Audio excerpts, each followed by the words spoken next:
Hello everyone, welcome back to channel. मैं हूं मनोज और आप देख रहे हैं पुलिस को।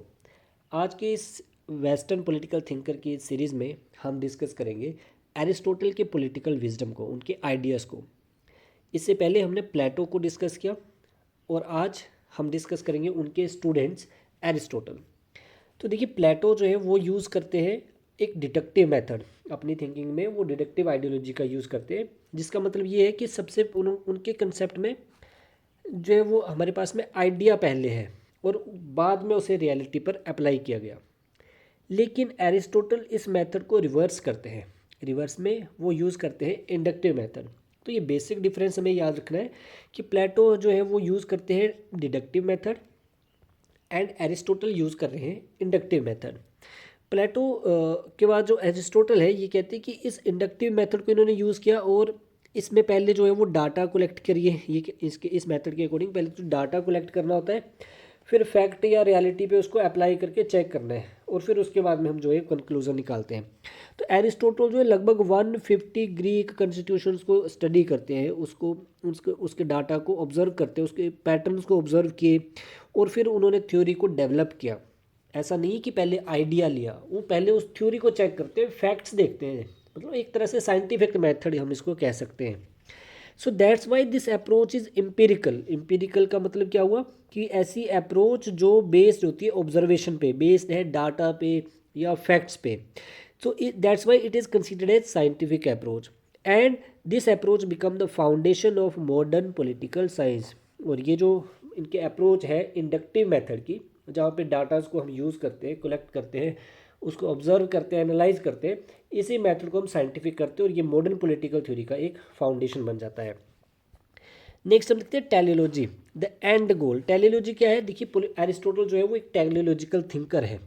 सो टेलियोलॉजी का मतलब होता है कि एक ऐसा मीन जो हर एक चीज़ पे इसका ये मानना है टेलियोलॉजी का, study of something that have final purpose, teleost. ठीक है, जिसको हम कहते हैं टेलियोस। कि टेलोस का मतलब क्या है कि एक फाइनल पर्पज है। जो भी कोई वस्तु है उसका अपना एक गोल होता है। कोई भी जो वस्तु हमारे पास में है वो कोई वेस्ट नहीं है, हर किसी का अपना कोई ना कोई पर्पज है, इसलिए वो एग्जिस्ट करता है। तो ये मानना है टेलियोलॉजिकल थिंकर्स का। तो एरिस्टोटल को हम रखते हैं टेलियोलॉजिकल थिंकर्स की कैटेगरी में। सो टेलियोलॉजी के बाद में हम देखते हैं जैसे कि एक्रोन एक एग्जाम्पल के लिए है ना। एक्रोन जो है ये बड़ा होकर क्या बन जाता है? एक ओक ट्री। इसका टेलोस है। टेलोस मतलब इसका फाइनल पर्पस क्या है कि इसको बड़ा होकर एक ओक ट्री बनना है, बड़ा सा विशाल एक पेड़ बनना है। सो बोलते हैं इसी तरह ह्यूमंस का जो टेलोस है, the telos of humans, it is to being is to live in a state and achieve moral excellence. तो ह्यूमन का टेलोस क्या है कि किसी भी स्टेट में रहकर मोरल एक्सीलेंस को अचीव करना, to achieve the moral excellence. So in इस कंटेक्स्ट में जो एरिस्टोटल है वो कहते हैं कि state is prior to individual. State क्या है? इंडिविजुअल से पहले है। अगर हम क्रोनोलॉजी के हिसाब से देखें, if we study by chronology, तो टाइमलाइन के हिसाब से तो इंडिविजुअल पहले आता है ना, क्योंकि इंडिविजुअल होता है, इंडिविजुअल जब सोशली गैदर होते हैं तो उसके बाद में एक स्टेट का निर्माण होता है। तो इसलिए बोलते हैं कि क्रोनोलॉजिकली तो देखा जाए तो इंडिविजुअल पहले है। लेकिन कोई अगर हमें उसको लॉजिकली देखना है, उसके कंसेप्ट्स को समझना है, तो फिर बोलता है उस हिसाब से हमारे पास में लॉजिकली थिंकिंग, टेक्निकली अगर हम सोचें तो स्टेट जो है वो इंसान जो है वो स्टेट के बिना कंप्लीट नहीं हो सकता। इसलिए बोलता है स्टेट को हम पहले रखेंगे, इंडिविजुअल को पहले नहीं रखा जाएगा, पहले स्टेट को रखा जाएगा, ऐसा मानना है एरिस्टोटल का। तो ये कुछ बेसिक हम देखिए जो भी स्टडी करेंगे वो आपके एग्ज़ाम से रिलेटेड ही होगा। कुछ ज़्यादा हम उसको एक्स्ट्रा में उसकी पूरी थ्योरीज़ को नहीं पढ़ेंगे। जो एग्ज़ाम रिलेटेड हमारे पास में टॉपिक बनते हैं, जो वर्ड्स जो आपको याद में रखने, बस हम उसको ही बेसिकली ज़्यादा यहाँ पे स्टडी करेंगे एक शॉर्ट लेक्चर में। सो इनका मानना क्या है कि स्टेट जो है वो पहले है, that is saying by the Aristotle. So इसीलिए ये कंसेप्ट देते हैं man is as a political animal. इसकी क्या कहते हैं कि ह्यूमंस क्या है? Man as a political animal. Political animal क्यों है? क्योंकि उसको पॉलिटिकली जुड़ना पड़ता है। एनिमल जिस तरह से झुंड बना के रहते हैं, तो बोलते हैं उसी तरह से इंसान को भी रहना पड़ता है by like a animal. Okay, it's like a political animal, जहाँ पे लोगों को इकट्ठा होना पड़ेगा पॉलिटिकली। अगर उसको एक यूनिट्स में रखना है, तो यूनिट्स में रहना है, तो okay. So man is by nature a political animal. Why? Because human has logos, logos means उसके पास रीज़न है, सोचने की शक्ति है ना, बोलने की पावर है उसके पास में। तो हम ह्यूमंस ये समझ सकते हैं कि क्या सही है और क्या गलत है, what is just and unjust, इसमें हम डिफरेंस फाइंड कर सकते हैं। So the just we as a human just not want survival, जिस तरह एनिमल्स हैं उनको बस सर्वाइवल से मतलब है, खाना है पीना है, अपनी सेफ्टी से कंसर्न है, इसके अलावा उनको कुछ नहीं है ना। तो बोलते हैं कि हम सिर्फ सर्वाइवल नहीं चाहते हैं but also want good life, हमें क्या चाहिए, गुड लाइफ चाहिए, एक अच्छी ज़िंदगी चाहिए। That's why we get attracted toward state naturally, तो इसलिए हम स्टेट की तरफ अट्रैक्ट होते हैं। अब हमें अच्छी लाइफ चाहिए जहाँ पे हमारी जो बेसिक नेसेसिटीज़ हैं, बेसिक जो डिमांड्स हैं वो हमें फुलफ़िल हो, हमें राइट टू लाइफ है, अच्छे सा मकान हो, गाड़ी हो, बंगला हो, है ना, सड़कें अच्छी हो, फैसिलिटीज़ हो, तो हम सभी को यूनाइट होना पड़ेगा, इकट्ठे आना पड़ेगा।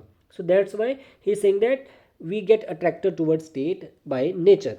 इसके साथ ही एरिस्टोटल का ये भी मानना है कि जो individual, those individual who can live without state is इधर अ गॉड और अ बीस्ट, कि जो इंडिविजुअल कोई बिना स्टेट के रह सकता है, कोई ऐसा ये दावा करता है कि उसको स्टेट की आवश्यकता नहीं है, वो अकेले रह सकता है, तो बोला जो अकेले रह सकता है वो तो या तो फिर कोई दानव है जो अकेले रहना पसंद करता है, या फिर वो क्या होगा, गॉड, यानी कि भगवान है वो, ठीक है, क्योंकि वही जो है वो अकेले रहना पसंद करेंगे, उनको स्टेट की आवश्यकता नहीं है, because they are supreme, they have supreme powers, so that's why they can live alone. So next we have the natural origin of state, state का ओरिजिन किस तरह से होता है। स्टेट, एरिस्टोटल का मानना है कि ये आर्टिफिशियल कॉन्ट्रैक्ट नहीं है, it is a natural growth, ये नेचुरल ग्रोथ है, ना कि कोई कॉन्ट्रैक्ट, जिस तरह से होब्स ने कहा था या फिर लोक ने कहा था कि ये क्या है, रूसो ने कहा था कि सोशल कॉन्ट्रैक्ट है, बोलते ये कोई सोशल कॉन्ट्रैक्ट नहीं है, ये नेचुरल ग्रोथ है। ह्यूमन बीइंग की ग्रोथ ही कुछ इस तरह से होती है कि वो एक स्टेट का निर्माण नेचुरली डेवलप हो, स्टेट को जो है नेचुरली डेवलप होता है।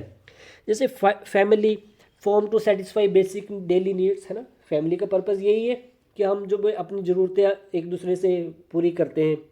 Village form for social cooperation and higher needs, जब हमारी छोटी छोटी ज़रूरतों से बढ़ जाती हैं ज़रूरतें, तो हम एक छोटा सा विलेज इस्टेब्लिश कर देते हैं, कुछ एक फैमिली मिलके जो है एक विलेज का निर्माण कर लेते हैं।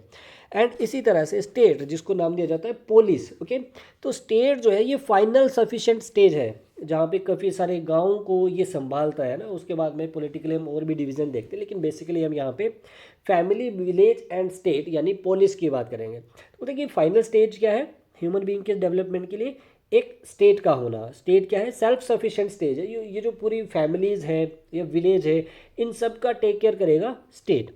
State comes into existent for the sake of life, पहले तो ये लाइफ को बचाने के लिए ही एग्जिस्ट आते हैं कि हमें सिर्फ प्रोटेक्शन करनी है, कोई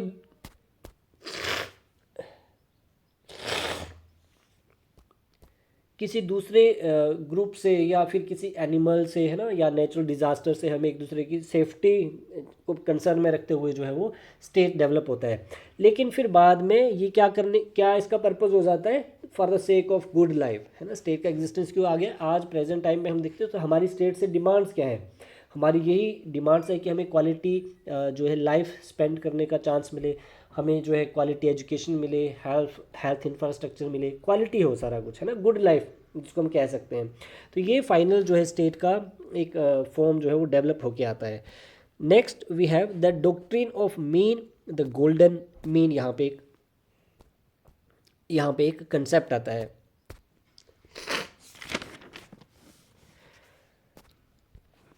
तो एरिस्टोटल यहाँ पे कहते हैं कि जो वर्चूज़ हैं ऑलवेज लाइज बिटवीन एक्सट्रीम्स, है ना, वर्चूज़ मतलब जो क्वालिटीज़ हैं, है ना, ये कहाँ पे है, एक्सट्रीम्स में। एक्सट्रीम्स का मतलब क्या है कि जैसे लॉजिक के तौर पे हम देखें कि करेज, साहस जो है, साहस कहाँ पे होता है, साहस किसी एक डरपोक, है ना, डर और मतलब बड़ा एक्सट्रीम लेवल पे जहाँ पे हम एक दूसरे को, रैशनेस जिसको हम कह सकते हैं ना, डर और रैशनेस के बीच का है साहस, जहाँ पे आपको डर से बढ़ के है और रैशनेस से कम है ना, मतलब एक लिमिट्स के अंदर है, बैलेंस है रैशनेस का और काउडनेस का, काउडाइस का एक बैलेंस है, उसको कहा जाएगा साहस में। सो मतलब इसी लॉजिक से हम इसको जब हम पॉलिटिक्स में अप्लाई करते हैं तो एरिस्टोटल कहते हैं कि जो मिडिल क्लास है ना, इसको ये प्रेफर करते हैं।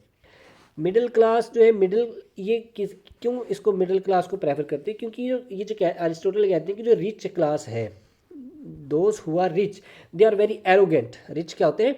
एरोगेंट। एरोगेंट मतलब उसमें घमंड है, एटीट्यूड है जो उनमें काफ़ी सारा, छोटे लोगों की परवाह नहीं करते हैं, फिक्र नहीं है किसी तरह से उनको।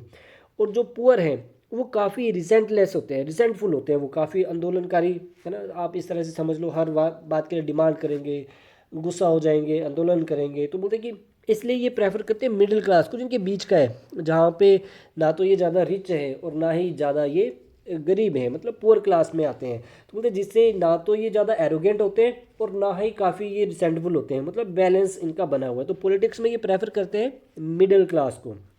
इसके बाद एरिस्टोटल जो गवर्नमेंट को क्लासीफाई करते हैं, तो किस तरह से क्लासीफाई करते हैं? गवर्नमेंट्स को क्लासीफाई करते हैं 3 कैटेगरीज में, नंबर ऑफ रूलर्स के हिसाब से।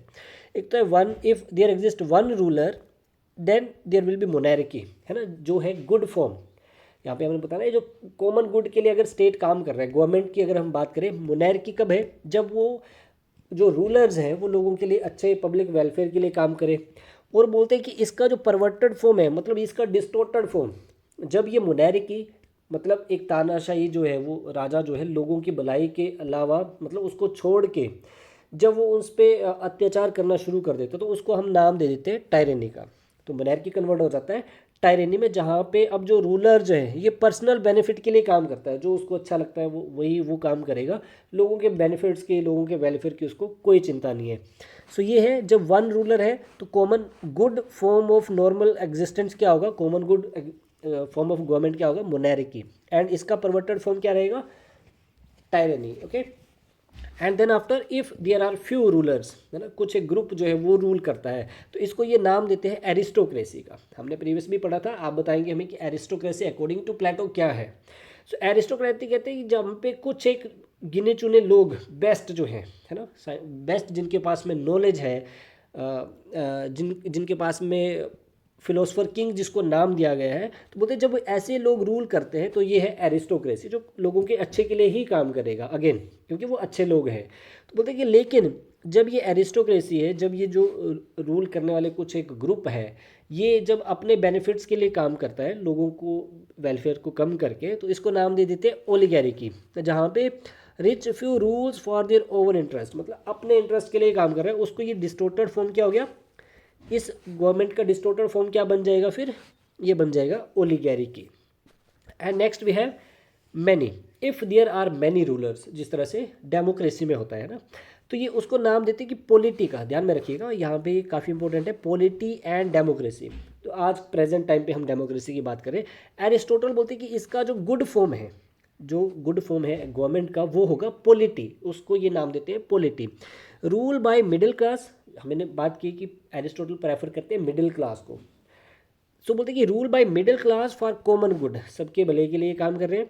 एंड जब ये पॉलिटी, जब ये इस टाइप का गवर्नमेंट जो है वो डिस्टोर्टेड फॉर्म में हो जाएगा, करप्ट लोग जब पावर में आ जाएंगे, तो उसको ये नाम देते हैं डेमोक्रेसी का। इसका जो परवर्टेड फॉर्म है वो क्या है? डेमोक्रेसी। जो आज डेमोक्रेसी हम देखते हैं, उसी को इन्होंने नाम दिया था क्या? इनको नाम दिया था इन्होंने डेमोक्रेसी का, जहाँ पे poor majority rules for their own benefit. Majority तो रूल करेगी, जिसके पास ज़्यादा, हम देखते हैं कि जिसके पास ज़्यादा वोट्स आते हैं वो रूल करता है, लेकिन वो रूल करते हैं अपने अपने बेनिफिट्स के। आज भी हम अपनी इस पॉलिटिकल लाइफ में हम देखें तो कई सारे जो लीडर्स हैं वो एक कम्युनिटी को एम्फेसाइज करके, उसके बेनिफिट्स की बात करके वोट गेन करते हैं ना, और दूसरों को नीचा दिखाते हैं, या लड़ाने की बात कम्युनिज्म के बेस पे, कम्युनिटी के बेस पे की जाती है, या फिर क्लास बेस पे की जाती है, कास्ट बेस पे की जाती है। तो ये जो पॉलिटिक्स, इस टाइप की पॉलिटिक्स है, इसको ये नाम देते हैं डेमोक्रेसी का। तो ये थे 3 forms of government by the Aristotle. Full form है पॉलिटी। पॉलिटी किस तरह से? प्लेटो का आइडियल स्टेट जो था ये प्रेफर करता था, ये परफेक्ट था। जो प्लेटो है, क्योंकि वो एजम्पशंस में है, वो रियलिटी में नहीं है, वो उन्होंने सिर्फ इट शुड बी, मतलब क्या होना चाहिए, इस पे बात कर रहे हैं। जहाँ पे वो प्लेटो बोलते हैं कि सारा कुछ जो है परफेक्ट है, डिसिप्लिन है, सभी लाइफ जो है वो अच्छी चल रही है, रूलर भी अच्छे हैं, जो रूल्ड है वो भी अच्छे हैं, किसी तरह का कोई आंदोलन नहीं है, कोई आक्रोश नहीं है। तो इस टाइप की गवर्नमेंट को बोलते हैं कि वो परफेक्ट एक गवर्नमेंट की बात करते हैं, परफेक्ट स्टेट की बात करते हैं। बट ये आइडिया प्रैक्टिकल नहीं था, क्योंकि लोग जो है करप्ट भी होते हैं, देखते हैं, चाहे वो किसी भी डिपार्टमेंट से हो, किसी भी पॉलिटिकल लाइफ से हो, किसी भी अपने प्रोफेशन से हो, तो करप्ट फॉर्म भी होती हैं। तो मतलब ये प्रैक्टिकल तो नहीं था, जो उनका प्लेटो का जो आइडियल स्टेट था ये इम्पॉसिबल है एक तरह से। तो एरिस्टोटल ने प्रपोज किया पॉलिटिको, ठीक है। एरिस्टोटल किसको प्रपोज करते हैं? Politico as most achievable the best state. ये बोलते हैं पॉलिटिक जो है यही बेस्ट स्टेट है, बिकॉज ये जो सिस्टम है ना ये मिक्स सिस्टम है, ठीक है। मिक्स्ड कैसे है? क्योंकि यहाँ पे ओलिगैरिकी भी है और डेमोक्रेटिक सिस्टम भी है ना। ओलिगैरिकी जहाँ पे कुछ एक रिच पीपल जो है वो रूल कर रहे हैं, एंड डेमोक्रेटिक फॉर्म भी है जहाँ पे लोग खुद जो है वो चुनते हैं लोगों को, अपने जो लीडर्स हैं उनको चुनते हैं, लोग जो है उनको सेलेक्ट करते हैं। तो बोलते हैं कि यहाँ पे इस फॉर्म को ये बताते हैं कि ये जो सिस्टम बनेगा ना पॉलिटी का, ये बेस्ट सिस्टम है क्योंकि ये मिक्स्ड है यहाँ पे। तो जिसका और इसका बेस क्या बनेगा? Middle class strong. जो अगर मिडिल क्लास स्ट्रॉन्ग है तभी ये बेस्ट फॉर्म बनेगा। किस तरह से? बिकॉज रिच जो होंगे, अगर सिर्फ रिच के पास में ही पावर है तो बोलता ये एरोगेंट होंगे, और हमने प्रीवियस में देखा कि पुअर है तो रिजेंटफुल होंगे, काफ़ी आंदोलनकारी टाइप के रहेंगे। तो middle class provide stabilising balance. Middle class हमें क्या प्रोवाइड करता है? स्टेबलाइजिंग बैलेंस प्रोवाइड करता है, जहाँ पे गवर्नमेंट जो है वो स्टेबल रहेगी। इसके साथ में हम देखते हैं rule of law and theory of evolution according to Plato, sorry Aristotle. Aristotle strongly believe करता है कि जो रूल ऑफ लॉ में ये बिलीव करते हैं रूल ऑफ लॉ में, ठीक है। ये कहते हैं कि according to him law is reason without desire. Law क्या है? रीजंस हैं, डिज़ायर्स नहीं यहाँ पे फॉलो की जाएंगी। रीज़न होना चाहिए, कारण किस वजह से लॉ जो है बनाए गए हैं। सिर्फ डिज़ायर के बेसिस पे लॉज को डिज़ाइन नहीं किया गया है। और रिवॉल्यूशन जिसको ये नाम देते हैं स्टैटिस का, तो ये छोटे छोटे वर्ड्स हैं, ये भी हमें काफ़ी इंपॉर्टेंट है हमारे लिए और इसको हमें याद रखना है। तो रिवॉल्यूशन जो स्टैसिस है, इसका मेन कोज क्या होता है? इसका मेन कोज है इनइक्वालिटी। एरिस्टोटल कहते हैं कि जो रिवॉल्यूशन होते हैं इसका मेन कोज क्या है? इनइक्वालिटी। जब लोग फील करते हैं कि उनके साथ इक्वल ट्रीटमेंट नहीं किया जा रहा है उनके, तो क्या किया जाएगा फिर सोसाइटी के द्वारा? सोसाइटी क्या करेगा? रिवॉल्यूशन। उस फॉर्म में क्या होगा? स्टैसिस। सो अगर हमें इससे बचना है तो ये उसके साथ में सॉल्यूशन भी बता रहे हैं कि अगर हमें इस स्टैसिस से, हमें इस रिवॉल्यूशन से बचना है तो क्या करना पड़ेगा? We should prefer purposeful and justice. Okay, sorry not purposeful, proportional justice. हमें क्या प्रेफर करना होगा? प्रोपोर्शनल जस्टिस को ये प्रेफर करते हैं। प्रोपोर्शनल जस्टिस क्या है? प्रोपोर्शनल जस्टिस का मतलब है रिवार्ड्स एंड पनिशमेंट जो भी मिलेगा वो अकॉर्डिंग टू वंस एक्ट और actions, okay, that based on merit. कि किसी को अगर रिवॉर्ड मिल रहा है, चाहे वो मान लीजिए रिवॉर्ड इन द फॉर्म कि अगर गवर्नमेंट जॉब मिल रही है तो गवर्नमेंट जॉब होनी चाहिए on the basis of merit. Proportional justice, जो जितना एग्ज़ाम में करेगा, जो जितना अच्छा करेगा वो टॉप मेरिट में आना चाहिए और उसको सेलेक्ट किया जाना चाहिए। तो ये इसको नाम देते हैं ये प्रोपोर्शनल जस्टिस का। अगर किसी को पनिशमेंट मिल रही है किसी एक्ट के लिए, तो पता है अगर पनिशमेंट भी मिल रही है तो किसका क्राइम, कितना क्राइम किया हो, अगर चोरी है, अगर किसी ने मर्डर किया है, कोई और जुर्म किया है, लूटपाट की है, तो उसके हिसाब से उसको पनिशमेंट मिलनी चाहिए। That is proportional justice. तो ये क्या बोलते हैं? इक्वल ट्रीटमेंट कब होगी, लोग रिवॉल्यूशन कब नहीं करेंगे? जब आप प्रोपोर्शनल जस्टिस को प्रेफर करते हैं, okay, and spirit of law को जो है वो फॉलो किया जाता है। नेक्स्ट हम देखते हैं क्रिटिक्स ऑफ प्लेटो, या प्लेटो का क्रिटिसिज्म एरिस्टोटल का क्रिटिसिज्म किस तरह से होता है। तो एरिस्टोटल जो है सबसे पहले तो प्लेटो को क्रिटिसाइज़ करते हैं बेसिकली, है ना। प्लेटो की जो थ्योरीज है उसको क्रिटिसाइज़ करते हैं। प्लेटो जो है वो आइडियल स्टेट की बात करते हैं जहाँ पे सब कुछ परफेक्ट है, और बेसिकली उसको जब ये बात करते हैं किंग की, फिलोसफर्स की जो बात कर रहे हैं, फिलोसफर किंग जो है, एंड दूसरा हमारे पास में जो प्रोटेक्टर्स हैं, है ना, जो हमारे पास में सोल्जर्स हैं। तो प्लेटो ने क्या कहा था कि इनके लिए प्रॉपर्टी और जो हमारे पास में है फैमिली, ये नहीं होना चाहिए, है ना। इसको प्लेटो जो है काफ़ी प्रेफर करते हैं। लेकिन एरिस्टोटल क्या कहते हैं? एरिस्टोटल कहते हैं कि जो प्रॉपर्टी है और फैमिली है, इसके बिना ह्यूमन बीइंग की लाइफ क्या हो जाएगी? Monotonous. The life become monotonous.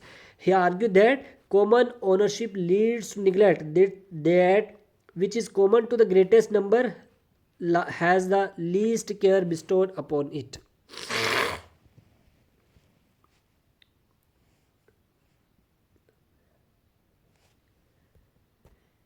जो फिलोसफर किंग है, एरिस्टोटल कहते हैं कि जो फिलोसफर किंग है जिसको आप बात कर रहे हैं उसके पास प्रॉपर्टी नहीं होनी चाहिए, उसके पास आप बात करते हैं कि उसके लिए पूरा स्टेट उसका परिवार है, पूरी स्टेट की प्रॉपर्टी उसकी है, वो तो कॉमन ओनरशिप है, स्टेट जो है कॉमन ओनरशिप है, उसको निगलेक्ट अगर किया जाए, अगर वो रूलर जो है वो सबका ध्यान रखेगा तो फिर उसका ध्यान कौन रखेगा, क्योंकि उसका ध्यान रखने वाला कोई नहीं है। ध्यान अगर फैमिली होगा तो फैमिली अटैचमेंट होती है किसी के साथ में, बाकी तो लोग कोई किसी को पूछता भी नहीं है। तो बोलते हैं कि कॉमर्शिप अगर आप इसको निगलेक्ट करते हैं कॉमन ओनरशिप में जब आप बात करते हैं, तो जो सबका होता है फिर उसका ध्यान कौन रखेगा भाई, है ना। और फैमिली में भी है, फैमिली जो कम्युनिज्म ऑफ वाइफ जो है वो अननेचुरल है ना। वाइफ का होना ये सोशल बॉन्ड्स हैं, वाइफ और हस्बैंड का सोशल बॉन्ड्स है, और ये फैमिली स्ट्रक्चर इससे डेवलप होता है।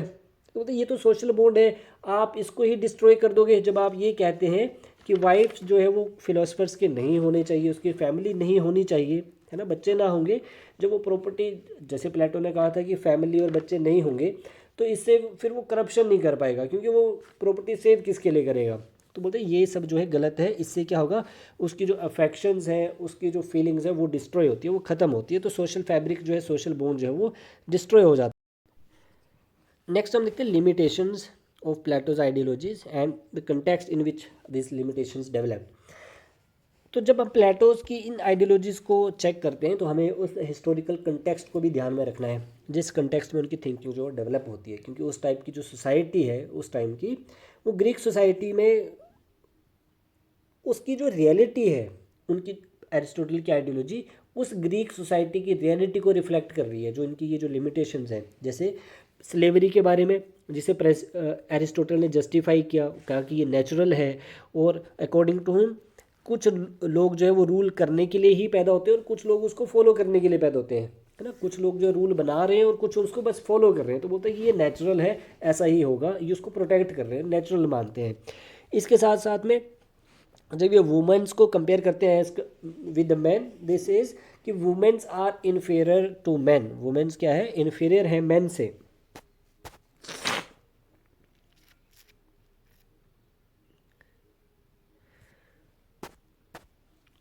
और उनकी जो आइडियोलॉजीज़ है, वुमेन की जो थिंकिंग है, वो सिर्फ बोलते हैं कि घर तक ही सीमित रहनी चाहिए, फैमिली तक ही सीमित रहनी चाहिए, वो पॉलिटिकल लाइफ में उसको जो है वो नहीं आगे आना चाहिए। तो ये मानना है एरिस्टोटल का। इसके साथ साथ में सिटीजनशिप, ये कहते हैं कि जो सिर्फ इलीट्स तक लिमिटेड था। एरिस्टोटल के अकॉर्डिंग सिटीजन वही होते हैं जो पॉलिटिक्स में एक्टिवली पार्टिसिपेट करते हैं। काफ़ी हमें ध्यान से इसको रखना है कि those who actively participate in politics are the citizens. तो वुमेन्स बिकॉज पार्टिसिपेट नहीं कर रही पॉलिटिक्स में, उनको सिर्फ फैमिली तक ही लिमिटेड है। स्लेव्स जो पार्टिसिपेट नहीं कर सकते पॉलिटिक्स में, डिबेट्स, पॉलिटिकल पार्टिसिपेशन नहीं है, तो बोलते हैं कि ये सिटीजनशिप नहीं, सिटीजन्स जो है नहीं माने गए हैं according to Aristotle in the Greek society at that time. तो बेसिकली यहाँ पे हमें ये गलत नहीं है, एरिस्टोटल उस टाइम की जो सोसाइटी है उसी को ये रिफ्लेक्ट कर रहे हैं, है ना।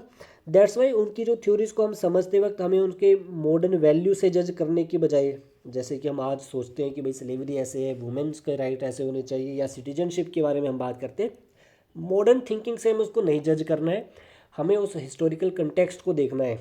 ठीक है, जब ग्रीक सोसाइटी को हमें चेक करना है कि उसकी जो रियलिटी है उस टाइम पे जैसा था वैसा ही वो अपने थ्योरीज में जो है वो राइट करते हैं या उसको रिफ्लेक्ट करते हैं। सो एंड में हम ये कह सकते हैं कि जो समराइज़ किया जाए तो प्लेटो जो है वो ड्रीम करता है और एरिस्टोटल जो है वो रियलिटी को स्टडी करते हैं। Plato imagines the world how it should be, Plato ने कहा कि कैसा होना चाहिए, एक बिल्कुल परफेक्ट स्टेट जहाँ पे सब कुछ ओके है ना। और एरिस्टोटल कहते हैं कि the world as it is जैसा है उसको देखिए, रियलिटी को देखिए, फैक्ट्स कलेक्ट करिए। उन्होंने काफ़ी 150 जो उनकी डेमोक्रेटिक सिस्टम थे उसको उन्होंने स्टडी किया। तो बोलते हैं कि प्लेटो जो है ये आइडियल वर्ल्ड इमेजिन करता है, सोसाइटी कैसी होनी चाहिए। एरिस्टोटल कहते हैं कि जो रियल वर्ल्ड है उसकी बात करते हैं, जो फैक्ट, डाटा और प्रैक्टिकल पॉलिटिक्स से रिलेटेड है। एरिस्टोटल सेज बैलेंस जरूरी है, कुछ भी एक्सट्रीम नहीं होना चाहिए, बैलेंस इज कंपल्सरी। ओके, जैसे मिडिल क्लास का उन्होंने कंसेप्ट बताया हमें कि जो क्या होना चाहिए, बैलेंस होना चाहिए सोसाइटी में। तो बेस्ट फॉर्म ऑफ गवर्नमेंट जिसके लिए वो बताते हैं पॉलिटी, जहाँ पे ओलिगैरिकी और डेमोक्रेसी का मिक्सचर है। इसके साथ साथ में रूल ऑफ लॉ, लॉ का रूल होना चाहिए, लॉ के लिए सभी इक्वल ट्रीट किए जाने चाहिए, ट्रीटमेंट शुड बी इक्वल। अगर इक्वल ट्रीटमेंट है तो रिवॉल्यूशन नहीं होंगे, तभी वो सोसाइटी जो है वो जस्टफुल सोसाइटी होगी। पॉलिटिक्स में भी प्योर डेमोक्रेसी और प्योर ओलिगारिकी नहीं होना चाहिए। ओके, प्योर डेमोक्रेसी भी नहीं होना चाहिए, प्योर ओलिगारिकी भी नहीं होना चाहिए, मतलब इनका मिक्सचर होना चाहिए।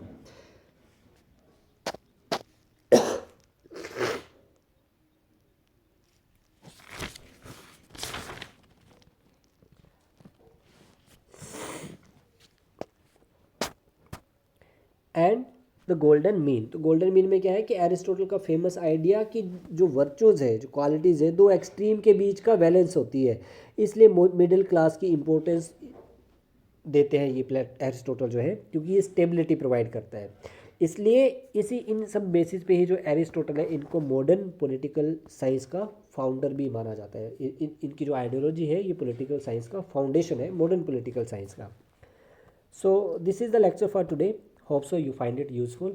एंड अगर आप किसी भी कम्पिटिटिव एग्ज़ाम जैसे कि PGT pol science, TGT pol science, या फिर आप नेट सेट की प्रिपरेशन कर रहे हैं, असिस्टेंट प्रोफेसर किसी भी स्टेट के एग्ज़ाम की तैयारी कर रहे हैं आप, तो ये वीडियोस आपके लिए काफ़ी हेल्पफुल हो सकती है। इन्हीं के बाद में हम जो है वो एमसीक्यू बेस्ड भी हमारे थिंकर्स के ऊपर जो है वो लेके आएंगे, एमसीक्यूज लेके आएंगे। इसके साथ साथ हम शुरू करने वाले हैं स्टेट एलिजिबिलिटी टेस्ट के जो प्रीवियस ईयर पेपर्स हैं, जो असिस्टेंट प्रोफेसर्स के प्रीवियस पेपर्स हैं, किसी भी स्टेट के जो रैंडमली हमें मिलेंगे, हम उसको प्रिपेयर करवाएंगे आपके साथ साथ में। तो चलिए आज के सेशन को यहीं पे ख़त्म करते हैं, मिलते हैं किसी दूसरे सेशन में, तब तक के लिए हैव अ गुड डे।